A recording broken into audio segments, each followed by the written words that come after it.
Kami ke Filipi, kota pertama di bagian Makedonia ini, suatu kota perantauan orang Roma. Di kota itu kami tinggal beberapa hari. Kami keluar pintu gerbang kota. Kami menyusur tepi sungai dan menemukan tempat sembahyang Yahudi yang sudah kami duga ada di situ. Pada suatu kali ketika kami pergi ke tempat sembahyang itu, kami bertemu dengan seorang hamba perempuan yang mempunyai roh tenung.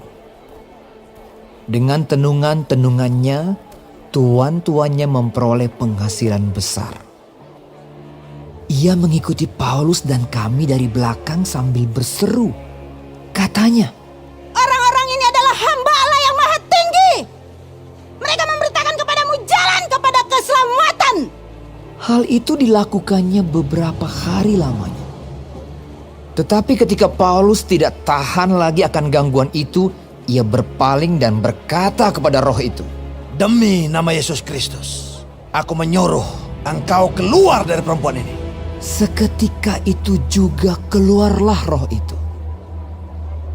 Ketika tuan-tuan perempuan itu melihat bahwa harapan mereka akan mendapat penghasilan lenyap, mereka menangkap Paulus dan Silas, lalu menyeret mereka ke pasar untuk menghadap penguasa. Setelah mereka membawa keduanya menghadap pembesar-pembesar kota itu, berkatalah mereka. Katanya, "Orang-orang ini mengacau kota kita ini karena mereka orang Yahudi dan mereka mengajarkan adat istiadat yang kita sebagai orang Rom tidak boleh menerimanya atau menurutinya." Juga orang banyak bangkit menentang mereka. Setelah mereka berkali-kali didera, mereka dilemparkan ke dalam penjara. Kepala penjara diperintahkan untuk menjaga mereka dengan sungguh-sungguh. Sesuai dengan perintah itu, kepala penjara memasukkan mereka ke ruang penjara yang paling tengah dan membelenggu kaki mereka dalam pasungan yang kuat. Tetapi kira-kira tengah malam Paulus dan Silas berdoa dan menyanyikan pujian-pujian kepada Allah, dan orang-orang hukuman lain mendengarkan mereka. Akan tetapi terjadilah gempa bumi yang hebat, sehingga sendi-sendi penjara itu goyah. Dan seketika itu juga terbukalah semua pintu dan terlepaslah belenggu mereka semua. Ketika kepala penjara itu terjaga dari tidurnya dan melihat pintu-pintu penjara terbuka, ia menghunus pedangnya hendak membunuh diri karena ia menyangka bahwa orang-orang hukuman itu telah melarikan diri. Tetapi Paulus berseru dengan suara nyaring. Katanya, "Jangan celakakan dirimu, sebab kami semuanya masih ada di sini." kepala penjara itu menyuruh membawa sulung, lalu berlari masuk dan dengan gemetar tersungkurlah ia di depan Paulus dan Silas. Ia mengantar mereka keluar sambil berkata, "Tuan-tuan, apakah yang harus aku perbuat supaya aku selamat?" Jawab mereka, "Percayalah kepada Tuhan Yesus Kristus dan engkau akan selamat, engkau dan seisi rumahmu." Lalu mereka memberitakan firman Tuhan kepadanya dan kepada semua orang yang ada di rumahnya. Pada jam itu juga, kepala penjara itu membawa mereka dan membasuh bilur-bilur mereka. Seketika itu juga, ia dan keluarganya memberi diri dibaptis. Lalu ia membawa mereka ke rumahnya dan menghidangkan makanan kepada mereka.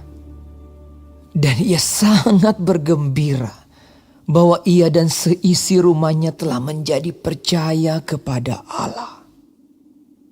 Setelah hari siang, Pembesar-pembesar kota telah menyuruh melepaskan kamu.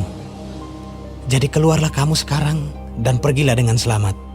tetapi Paulus berkata kepada orang-orang itu, Tanpa diadili, mereka telah mendera kami, lalu melemparkan kami ke dalam penjara. Sekarang mereka mau mengeluarkan kami dengan diam-diam. Tidak mungkin demikian. Biarlah mereka datang sendiri dan membawa kami keluar. mereka datang minta maaf, lalu membawa kedua rasul itu keluar dan memohon supaya mereka meninggalkan kota itu. Lalu mereka meninggalkan penjara itu dan pergi ke rumah Lydia. Dan setelah bertemu dengan saudara-saudara di situ dan menghiburkan mereka, berangkatlah kedua rasul itu. Waduh, kenapa ya adik-adik Rasul Paulus di penjara? Apa salahnya ya? Oh, apa mungkin karena pemberitaan Injil ya? Dan dia mengusir roh jahat, sehingga banyak orang yang tidak suka dan memasukkan ke penjara. Padahal Paulus dan Silas melakukan hal yang benar kan? Tapi reaksi Rasul Paulus waktu dimasukin penjara, Rasul Paulus tidak marah, tidak dendam, dan tidak berontak. Akan tetapi di dalam penjara dia bisa melakukan puji-pujian bersama temannya Silas. Adik-adik, hari ini kita belajar bersama-sama ya tentang penguasaan diri. Ketika kita sudah melakukan kebenaran, lalu hasilnya tidak sesuai harapan kita, kita harus tetap di dalam penguasaan diri. Karena kita sudah melakukan hal yang benar. Seperti Paulus tadi melakukan yang benar, yaitu mengabarkan firman Tuhan kepada banyak orang. Apa saja sih hal yang benar itu? Contoh nih, ada anak yang disuruh belajar karena sudah kepingin bermain, tapi karena dia bisa menguasai diri, akhirnya dia belajar juga. Begitu juga ada anak yang sakit,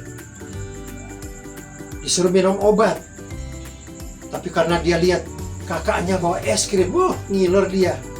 Tapi karena dia bisa menguasai diri, dia juga minum obat.